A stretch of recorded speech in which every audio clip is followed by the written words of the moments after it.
Bonjour à tous, alors je vous présente ce petit bridge de Kodak qui est le AZ255.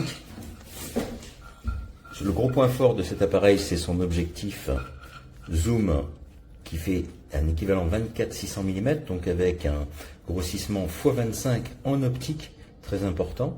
Il peut aller jusqu'en x100 en numérique, mais avec une grosse perte de qualité. Vous voyez la compacité de l'appareil, ça c'est vraiment un de ses points forts.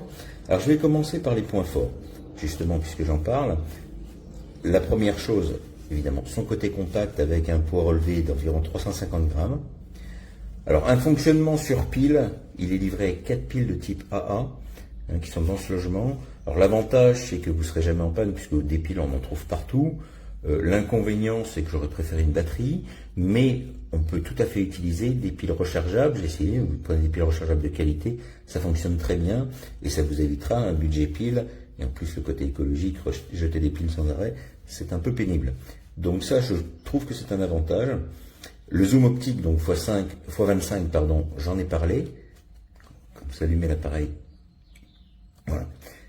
Alors, qu'est-ce qu'il y a d'autre? Donc le grand angle 24 mm, vous avez également ici un flash intégré, ça c'est un point fort également, parce que si vous achetez un réflexe par exemple, souvent les flashs il faut les acheter en supplément. Donc là vous avez un appareil tout en un, vous avez de très nombreux modes, un peu comme un appareil professionnel, comme un 24-36, puisque vous avez des modes scène, un mode panorama.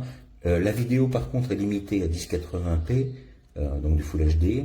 Vous avez un mode de priorité à l'ouverture, un mode de priorité à la vitesse, vous avez le mode manuel, donc ce sont des points forts. Alors, je vous préviens tout de suite, vous louperez plus de photos qu'avec un smartphone. Mais là, vous êtes dans le monde de la photo. Et pour un appareil qui est vendu à moins de 200 €, il est vraiment très bien. Alors, est-ce qu'il y a des points faibles? Oui. Alors, déjà, le dernier point fort que j'avais noté, c'était la macro qui peut prendre jusqu'à 3 cm de distance. Le mode macro, vraiment très bien, accessible avec la petite fleur qui est là. Vous avez donc les points faibles maintenant. Alors, points faibles, attention, à relativiser à cause du prix. Bien sûr, il y a forcément des choses qui sont un peu en retrait. Donc déjà, je dis, il est livré sans carte mémoire, vous mettez une carte SD ici à ce niveau-là. Vos piles sont là. Vous voyez, quand vous ouvrez votre couvercle, faites attention parce que si vous le mettez à l'envers, toutes les piles tombent. Ça, c'est pas top. Ici, la carte mémoire qui est en supplément. Alors, j'ai noté quelques plantages au niveau logiciel, mais bon, ils sont rares. C'est souvent quand ils passent en veille tout seul. C'est peut-être sur mon modèle, il faut que je vérifie d'avoir bien le dernier firmware. Le zoom, vous voyez, c'est pas très rapide. Donc c'est plutôt un appareil qui sera idéal pour des objets statiques. Si vous voulez prendre des bâtiments, des oiseaux posés sur des branches, des fleurs. Il est vraiment très bien, je trouve. La qualité des photos est au rendez-vous, même si en zoom, au-delà de x12, je trouve que le piqué souffre un peu. Alors c'est un peu limité. Le gros point faible en utilisation photo, c'est que vous êtes limité à l'écran. Vous n'avez pas de ce qu'on appelle un viewfinder, vous savez, pour regarder avec l'œil. Donc en plein soleil, vous ne voyez pas toujours où vous êtes. Et si vous voulez tenir l'appareil, par exemple, si vous êtes au-dessus, dans une foule, vous voulez prendre une photo au-dessus de quelque chose, ben, vous ne voyez pas ce que vous visez parce que l'écran n'est pas inclinable. Donc ça, c'est un peu gênant. Le zoom, donc on l'a vu, il est lent. L'enregistrement, si vous activez la fonction HDR pour améliorer la luminosité, vous êtes limité à 8 millions de pixels au lieu de 16 millions de pixels. Vous avez, bon, la consommation de piles, j'en ai parlé, mais c'est quand même limité. Vous avez l'absence du mode RAW. Qu'est-ce que j'ai noté d'autre? Bon, le connecteur micro USB limité à la vitesse de l'USB 2 qui est ici pour transférer vos photos. Alors vous pouvez aussi, si vous avez beaucoup de photos à transférer, ce que je vous conseille de faire, c'est plutôt de sortir la carte SD et de la mettre dans votre ordinateur. Donc au global, ça reste un bon appareil, je trouve, pour le prix, parce que moins de 200 €, il est vraiment très complet, malgré ses limitations. Alors, vous avez un mode rafale qui est limité à quelques photos. Par contre, vous pouvez corriger ici la luminosité avec de 0,3 en 0,3, je crois. Vraiment, bon, je trouve que c'est un bon appareil pour le prix.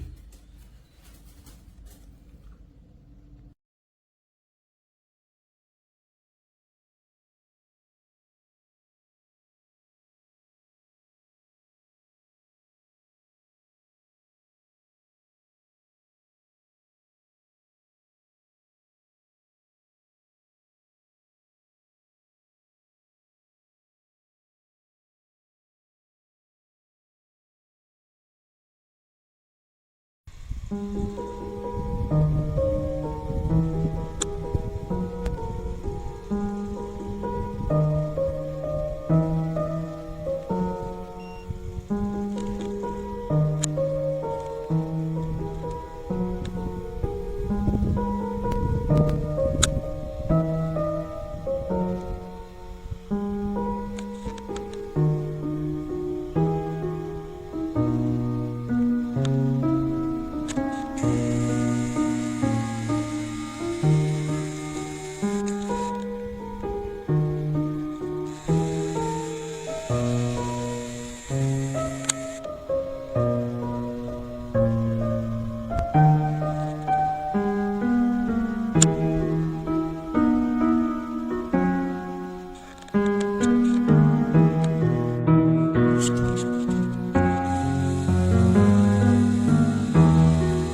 got a friend in me.